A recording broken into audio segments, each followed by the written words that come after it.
안녕하세요. 이번 주 뉴스픽 핫 토픽이 뭐가 있는지 살펴보겠습니다. 금리 1%대 신생아 특례 대출 실거주 의무, 이런 기사가 올라왔네요. 29일부터 시행, 규모는 약 27조 원 규모라고 합니다. 자, 두 번째는 이제 갭 투자 된다, 가격 뚝, 오피스텔 앞으로 어떻게 될까, 이런 기사가 올라왔어요. 주택수 제외가 됐지요. 그래서 이제 이 기사 내용을 한번 살펴보도록 하겠습니다. 첫 번째 기사 보겠습니다. 금리 1%대 신생아 특례 대출도 실거주 의무, 이런 얘기가 나왔네요. 꼼꼼히 좀 한번 기사 내용을 보면서 살펴보기로 하겠습니다. 오는 1월 29일 얘기하는 겁니다. 27조 원 규모고요. 국토부 디딤돌 대출과 동일하다는 얘기고, 새 아파트 중도금 대출은 불가. 이거 뭔 말이냐? 그러면 좀 제한적이겠죠. 기사 내용을 조금 살펴보면서 중간중간 말씀을 좀 드리겠습니다. 금리 1%대, 이게 매력적이에요.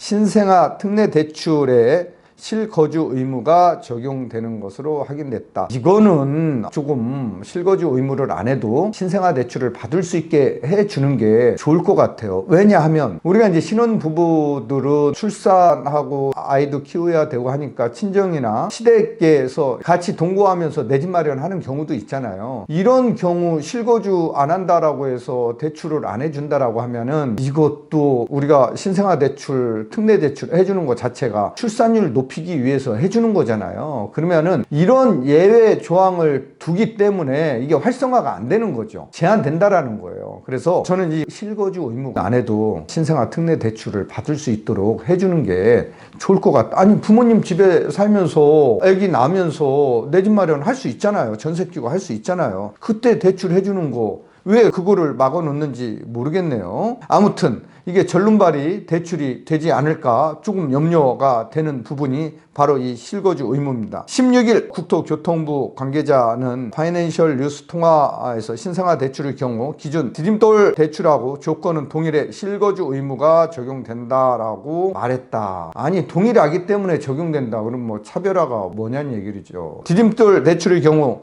대출 실행일로부터 3개월 이내에 전입신고를 해야 되고, 이를 감안하면 무주택자가 신생아 특례 대출을 활용해 주택을 취득할 경우 1년간 실거주 의무가 적용될 전망이다.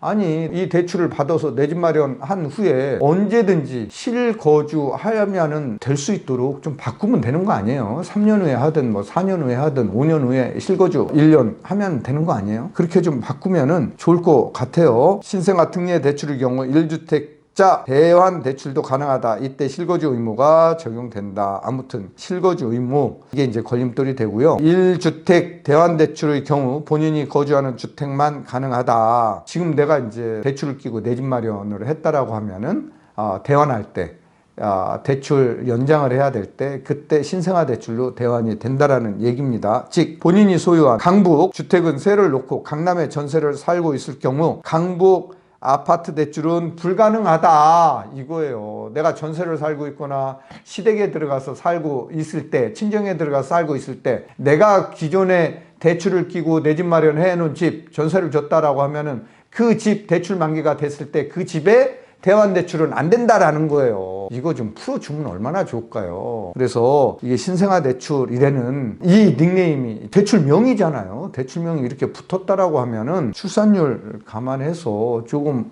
신혼부부들 편리하게 문을 좀 활짝 열어놓으면 좋을 것 같아요. 계속 좀 살펴볼까요? 또 국토부는 신생아 특례 대출의 경우 새 아파트 중도금 대출은 허용하지 않을 계획이다. 이게 뭔 말이에요? 또 실거주 의무도 그런데 중도금 대출을 허용해야죠. 그러면은 이거 허용 안 하면은 어떻게 이 신생아 대출 받아서 청약 통장 만들어서 청약 당첨돼서 정말 돈 전략 저축해가면서 종잣돈 모아서 청약 계약금 내고 중도금 1회 2회 내고 나머지는 중도금 대출로 해야 되는데, 이때 신생아 특례 대출이 적용되면 얼마나 도움이 될까요? 왜 이런 거를 허용하지 않는지 저는 이해할 수가 없네요. 단 입주 시 잔금 대출은 신생아 특례가 가능하다. 당연히 잔금 돼야죠. 중도금 잔금 다 허용해 주면은 좋을 것 같아요. 신혼부부들 얘기, 또 출산 계획을 가지고 있는 신혼부부들 얘기를 조금 들어보고 가이드라인을 조금 확대 적용하는 게 좋을 것 같네요. 신생아 특례 대출은 2년 내 출생한 무주택 가구 1주택자 중 부부 합산 연소득 1억 3천만 원, 순자산 4억 6천9백만 원 이하에 대해 적용되고요. 전용 면적은 8호 제곱미터 이하 주택을 9억 원 이하로 구매할 때 대출 받을 수 있다.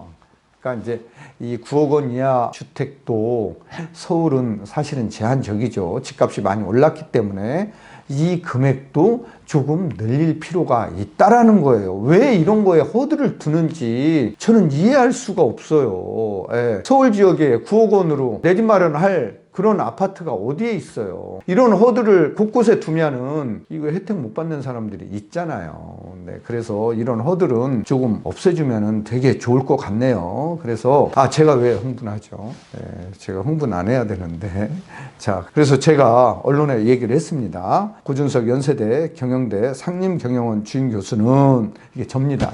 신생아 대출 경우 효과가 서서히 그렇죠. 효과가 뭐 갑작스럽게 출산하는 게 아니니까 나타날 전망인 것 같고요. 단 실거주 의무가 적용되면 주택시장에 미치는 영향은 그 파급 효과는 제한적이다라는 거예요. 그래서 이런 허들을 조금 다 풀어줬으면 좋겠어요. 그래서 한국주택협회 관계자도 얘기를 했는데 신생아 대출의 경우 특례 보금자리 론보다 대상이 제한적이고 협소하다.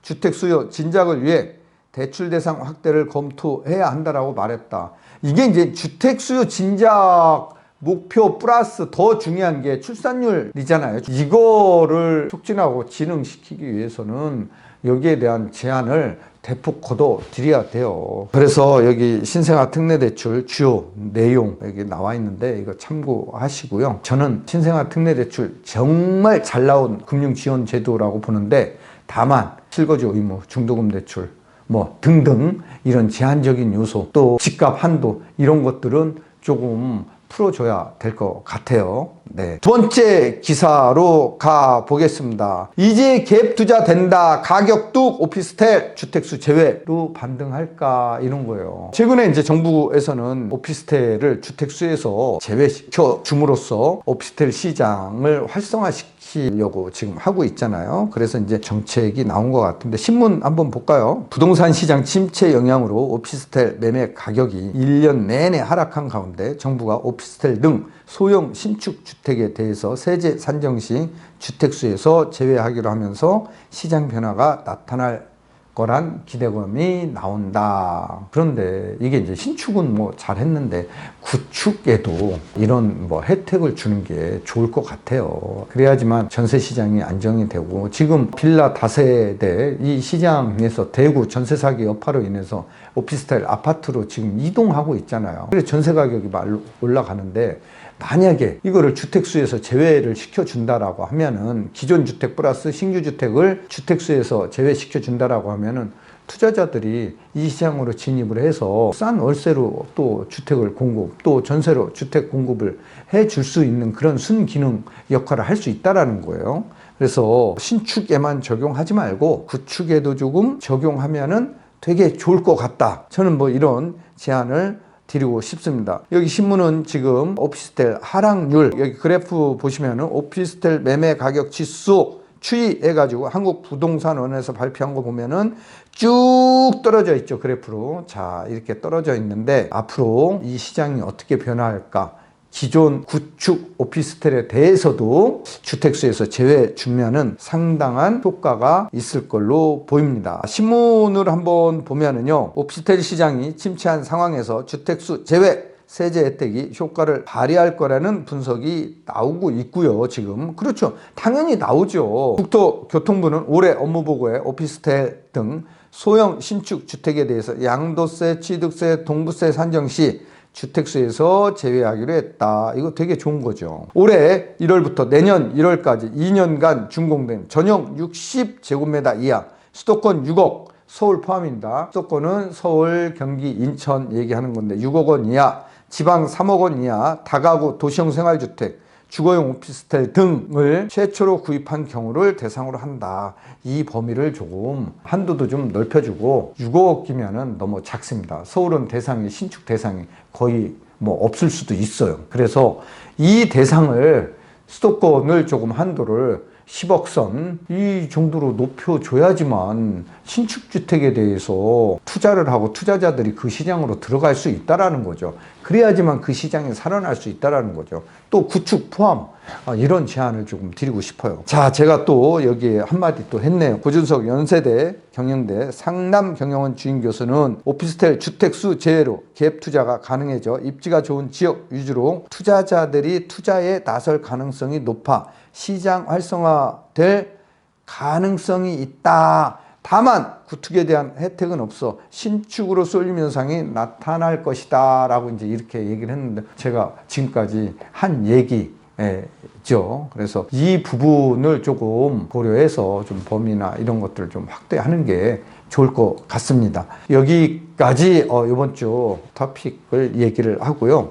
유튜브 고부자에 회원 가입을 하시게 되면은, 여기 가입을 누르시게 되면은 제 온라인 강좌를 다 볼 수 있습니다. 이제 앞으로 유튜브를 통해서 온라인 강좌를 보실 수 있는데, 여기는 이제 경매스쿨 기본과정, 고급과정, 스페셜과정, 내 집 마련 스쿨 등 모든 과정, 또 상하반기, 또 분기별로 하는 부동산 시장 전망, 이런 것들을 다 들을 수 있고, 또 경매 픽도 이러한 유튜브 채널, 회원 가입 채널을 통해서 보실 수 있으니까 여기 가입을 눌러서 제 온라인 강의 수강해 주시면 감사하겠습니다. 자, 오늘 내용이 좋았으면 구독, 좋아요 꼭 눌러주세요. 감사합니다. 다음 시간에 또 뵙겠습니다.